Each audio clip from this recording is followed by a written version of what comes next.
सच्चिदानन्दरूपाय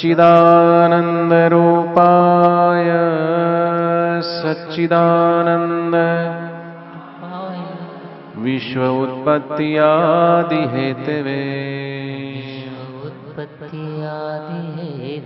तापत्रये विनाशाय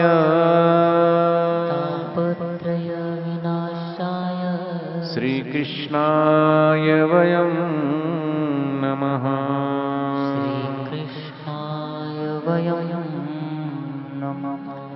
श्वास श्वास में नाम सिमर, श्वास श्वास में नाम सिमर, वृथा जन्म मत खोए, वृथा जन्म मत खो। न जाने इस श्वास का, न जाने इस श्वास का फिर आवन हो न हो।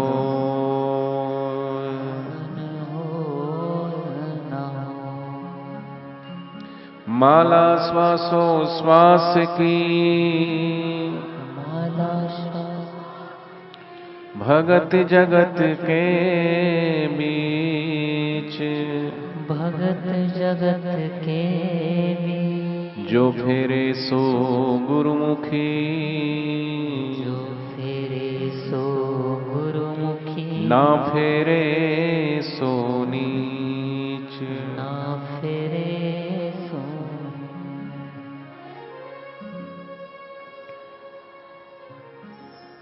व्यक्ति भोजन के बिना रह सकता है कुछ घंटे, कुछ दिन,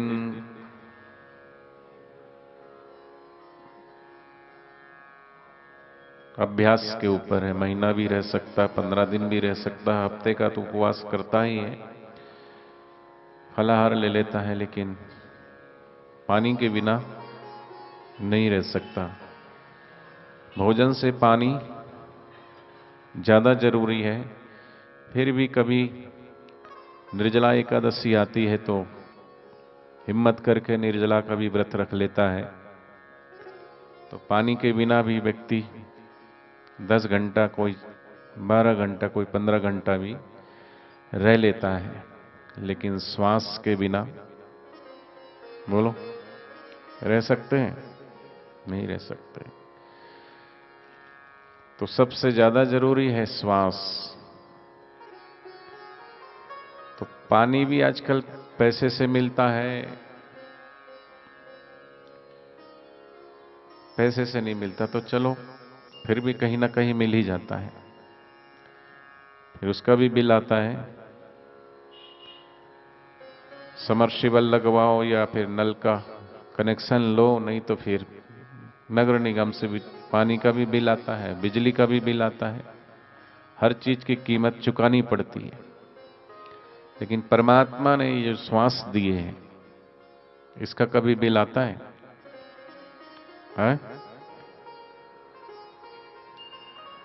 इसका भुगतान हम करते हैं? नहीं करते। तो भुगतान करना चाहिए कि नहीं करना चाहिए? कैसे करेंगे?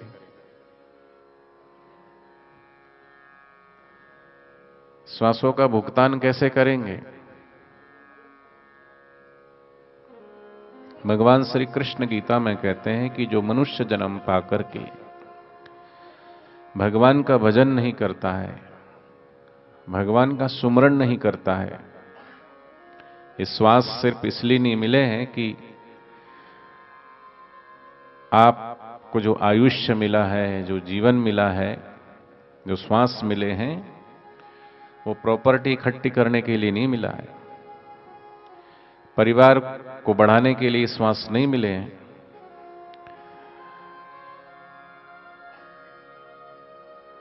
नेता, अभिनेता या संसार के जो भी पद और पदवियां हैं, ये सब पाने के लिए ही श्वास नहीं मिले हैं।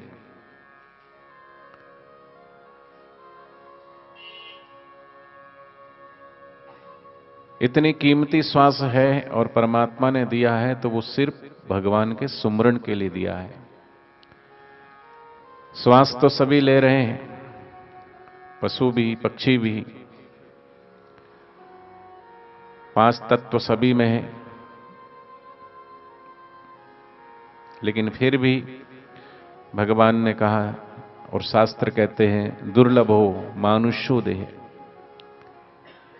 ये मनुष्य देह मिलना दुर्लभ है, तो मिल जाए तो फिर भी क्षणभंगुर है। क्षणभंगुर ऐसे कि पानी केरा बुलबुला असमानस की जात, देखत ही छुप जात है जीव तारा प्रभात। हर चीज का वक्त होता है, लेकिन श्वास कब चली जाए कोई पता नहीं। लोग बोलते हैं जीवन का भरोसा नहीं, कब मौत आ जाएगी, है ना? उल्टा बोलते हैं जीवन का भरोसा नहीं, कब मौत आ जाएगी। नहीं, जीवन का ही भरोसा है, मौत का भरोसा नहीं कब आ जाएगी। जीवन वो है जो मृत्यु के पहले भी था, अभी भी है और बाद में भी रहता है। लेकिन हमने शरीर की मृत्यु होते हुए देखा है, प्रतिदिन लोग मर रहे हैं, मरते हुए देखा है, लेकिन जीवन को जाना नहीं है। जीवन है क्या? तो क्या श्वास का आना और जाना यही जीवन है? या कोई 20 साल जी ले, कोई 25 साल जी ले, कोई 50 साल जी ले, कोई 100 साल जी ले, कोई 150 साल जी ले, कोई 500 साल जी ले, क्या यही जीवन है?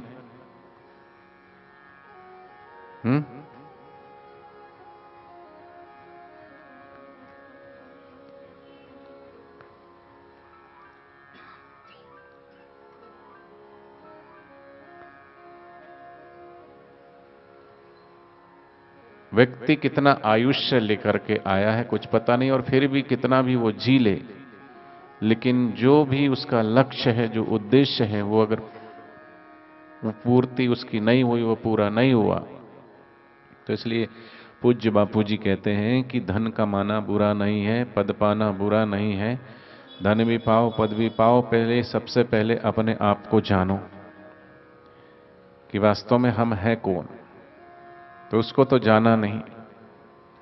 तो जो श्वास परमात्मा ने दिए हैं, ये सिर्फ भगवान के भजन के लिए दिए हैं, क्योंकि और सब योनि कर्म के फल को भुगतने के लिए है। लेकिन मनुष्य का जो चोला है वो सिर्फ और सिर्फ कर्म बंधन को काटने के लिए। और कर्म बंधन, क्योंकि वृक्ष वृक्ष ही रहता है, पशु पशु ही रहते हैं।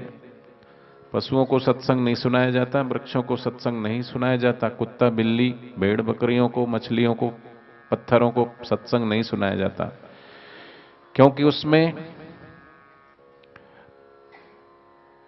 जो भी कर्म है वो कर्म फल भुगतने के लिए वो योनि। लेकिन ये मनुष्य जीवन सिर्फ और सिर्फ कर्म बंधन को काट करके, जन्म जन्मांतर के जो कर्म हो गए हैं उनको काट करके और भगवान की शरण जा करके, और मनुष्य जीवन का जो उद्देश्य है उस उद्देश्य को पाना ही मनुष्य जीवन का एकमात्र लक्ष्य है। लोग लक्ष्य बनाते हैं, अभी मुझे इतना कमाना है, बच्चा लक्ष्य बनाता है, कोई डॉक्टर बनने का लक्ष्य रखता है, कोई इंजीनियर बनने का लक्ष्य रखता है, कोई वकील बनने का लक्ष्य रखता है, कोई ना कोई लक्ष्य बनकर के उस क्षेत्र में पढ़ते हैं, समय देते हैं और समय देकर के वो चीज को हासिल करते हैं। लेकिन कौन ऐसा सोचता है कि मुझे तो यम लब्ध्वा च पारम न मन्यते अधिकम, माने जिस लाभ से बढ़कर के कोई लाभ नहीं, जिस पद से बड़ा कोई पद नहीं, जिस ज्ञान से बड़ा कोई ज्ञान नहीं, जिस ध्यान से बड़ा कोई ध्यान नहीं, ऐसा परम पद को ही मुझे पाना है। ऐसा कितनों का लक्ष्य है ही नहीं। वास्तव में हमें अपना लक्ष्य ही नहीं पता, भागे जा रहे हैं, दौड़े जा रहे हैं। सुबह होते ही दौड़ शुरू हो जाती है, और बचपन से ही दौड़ शुरू हो जाती है मां के गर्भ से। और मां के गर्भ से क्या 84 लाख जन्मों से दौड़ ही रहे हैं, भाग ही रहे हैं। मां के गर्भ में थे तब भी दौड़ रहे हैं, दौड़ते हैं तभी तो बढ़ते हैं। फिर बाहर आते तो बाहर भी फिर भी दौड़ते हैं तभी बढ़ते हैं। वो भागे जा रहे हैं, भागे जा रहे हैं। बच्चा भाग रहा है, युवान भाग रहा है, वृद्ध भाग रहे हैं, सभी भाग रहे हैं। और अगर कोई शरीर से नहीं भाग रहा है तो कोई मन से भाग रहा है, कोई मन से नहीं भाग रहा है तो फिर विचारों से दौड़ रहे हैं। बैठे हैं जरूर लेकिन विचार से भाग रहे हैं, दौड़ रहे हैं तरह तरह के। एक पागल ने दूसरे पागल से पूछा कि ये सब लोग सुबह उठते ही क्यों भागते, क्यों दौड़ते हैं? एक ही दिशा में नहीं, चारों दिशाओं में भागते। कोई पूरब में भाग रहा है, कोई पश्चिम में, कोई उत्तर में, कोई दक्षिण में। क्यों भाग रहे हैं? कोई मोटरसाइकिल से, कोई कार से, कोई पैदल, चारों तरफ भाग रहे हैं। तो दूसरे पागल ने कहा तू भी पागल है, अगर ये सब एक तरफ भागेंगे तो धरती झुक जाएगी ना, इसलिए बैलेंस बना रहे, इसलिए चारों तरफ भागते हैं। पागल भले पागलपन में कह रहा है लेकिन हम सब पागल ही हैं। किस लिए भाग रहे हैं? कि जिंदगी की गाड़ी बैलेंस में आ जाए। और वो बैलेंस कभी बनता ही नहीं है। बैलेंस बढ़ता भी जाता है फिर भी बैलेंस नहीं रहता। घर में डायमंड सेट है, सोफा सेट है, एसी कार है, एसी प्लेट है, बहुत सारे सेट है, कपड़ों का, जूतों का, चप्पलों का, लाली का, लिपस्टिक का, गहने का, गांठों का, इतने सारे सेट है फिर भी माइंड सबका माइंड सेट नहीं है, वो अपसेट है। तो भाग रहे हैं, दौड़ रहे हैं, भाग रहे हैं, दौड़ रहे हैं। लक्ष्य क्या है? सभी से पूछो, सुबह से लेके शाम तक पूछते जाओ क्यों भाग रहे हो, तो कोई ये नहीं कहेगा कि मैं परमात्मा को पाने के लिए। और परमात्मा को पाने के लिए भागना नहीं है, दौड़ना नहीं है, ठहरना है। तो जो सबसे कीमती चीज है, जो सबसे दुर्लभ चीज है, उसी की कीमत हमें पता नहीं, जो भगवान ने हमें निशुल्क दिया है। कोई बिल नहीं भेज रहे हैं, कुछ शुल्क नहीं मांग रहे हैं।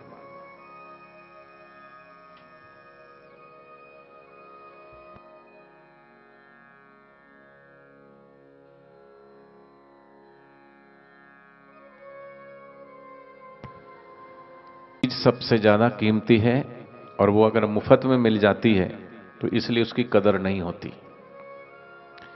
यही श्वास को पाने के लिए अगर कोई देखो हॉस्पिटलाइज है, वेंटिलेटर पे उसको रखा है और वो वेंटिलेटर जैसी हटाए तो तुरंत ही 9-2-11 हो जाए, राम नाम सत्य हो जाए।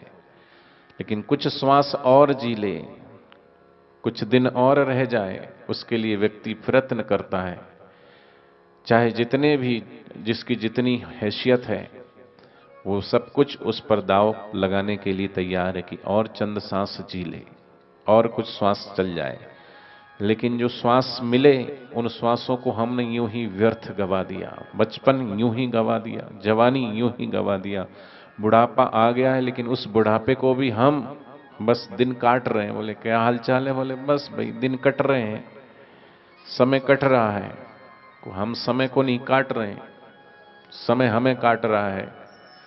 हमारी इतनी औकात नहीं है, हमारी इतनी ताकत नहीं कि हम समय को काट दें। समय सबसे बड़ा बलवान है, अच्छो अच्छो को काट दिया उसने। समय को कोई नहीं काट सकता, समय सबसे बड़ा बलवान है। तो इस समय के रहते जो चीज हम कर लें, जिस उद्देश्य के हेतु भगवान ने ये मनुष्य जीवन दिया है, कि जो मनुष्य जन्म पाकर के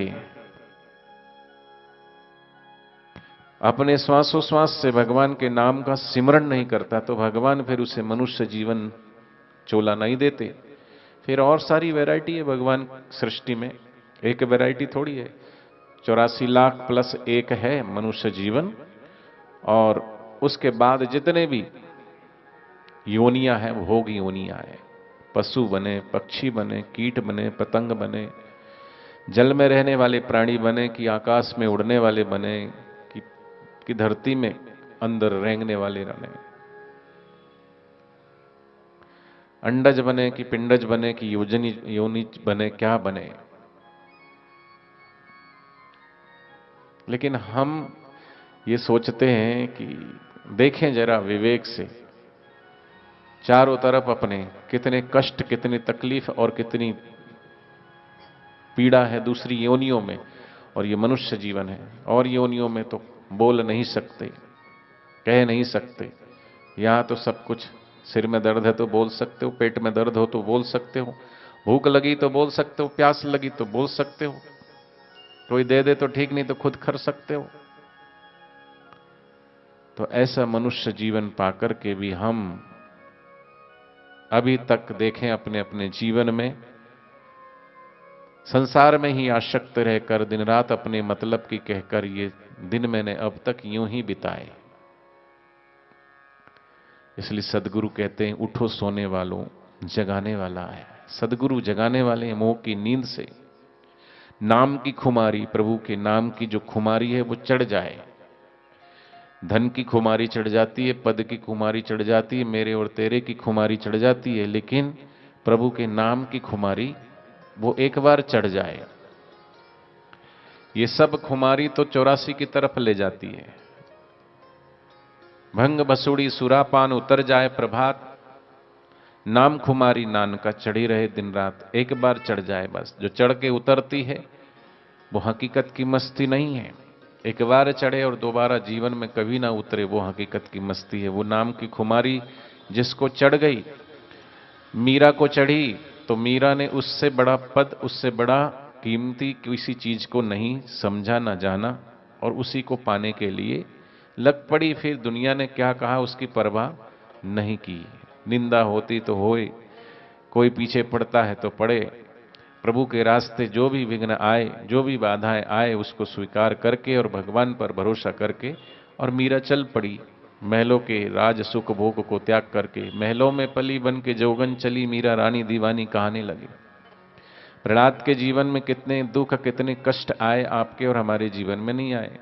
और तभी वो भगवान के भजन में, भगवान की भक्ति में, राक्षस के घर पैदा होना और वहां पर ऐसे वातावरण में भगवान का भजन करना।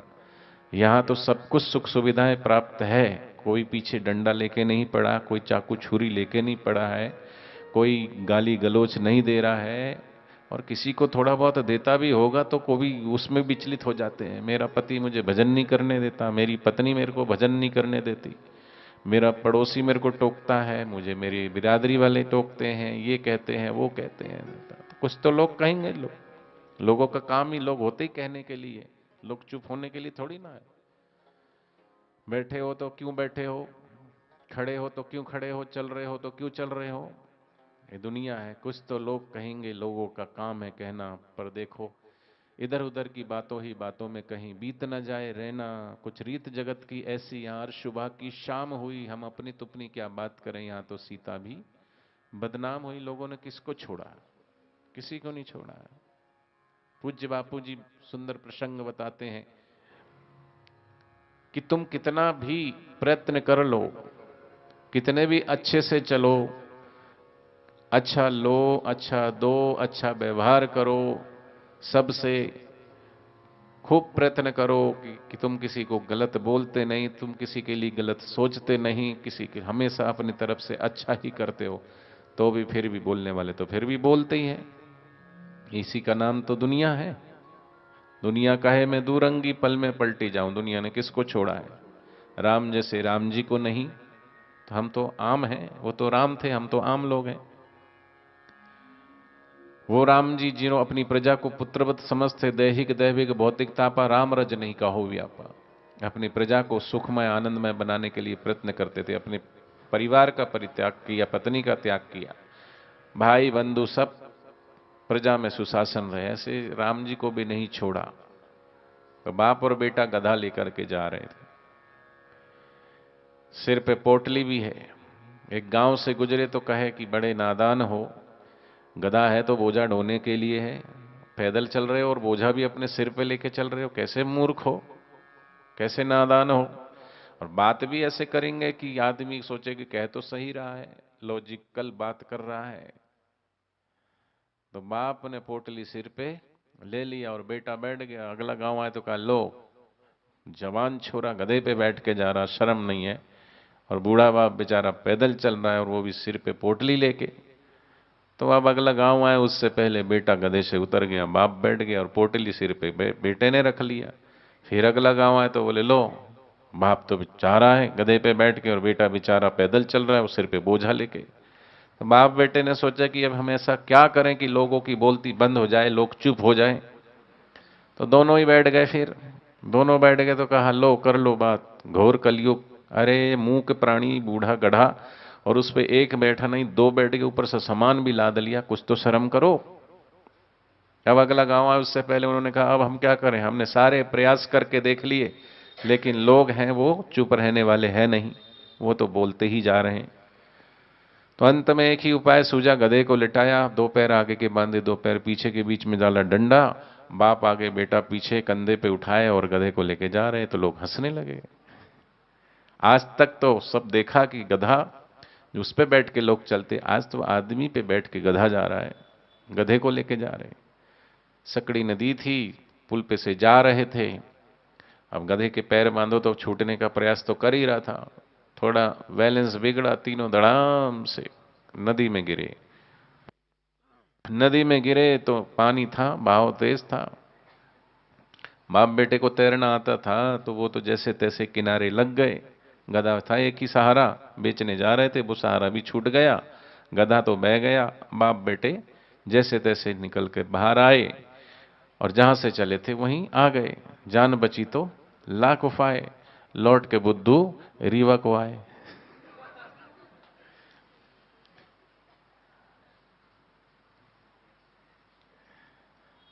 तो वो जो संसार के पीछे जा रहे हैं तो वो बुद्धू ही हैं, लेकिन जो सदगुरु की शरण में हैं, जो सदगुरु के ज्ञान की शरण है, जो सदगुरु के ध्यान की शरण है, और लोगों की इधर उधर की बातों की परवाह किए बिना अपने भजन में, अपने सुमरण में, अपनी सेवा में, अपनी साधना में तत्परता से लगे हुए हैं, वो बुद्धू नहीं है, वो तो बुद्धिमान है। और ऐसे बुद्धिमानों के लिए ही भगवान श्री कृष्ण कहते हैं ददामी बुद्धि योगम तम ये न मानुप्यांति ते, उनको ही मैं बुद्धि योग देता हूं। बुद्धि तो सबके पास है, पर भगवान को से जोड़ने वाली बुद्धि योग। तो ये जो अनमोल श्वास है, इस श्वास की कीमत को समझें। श्वास श्वास में नाम सिमर वृथा जन्म मत खोए, ना जाने इस श्वास का फिर आवन होए ना होए।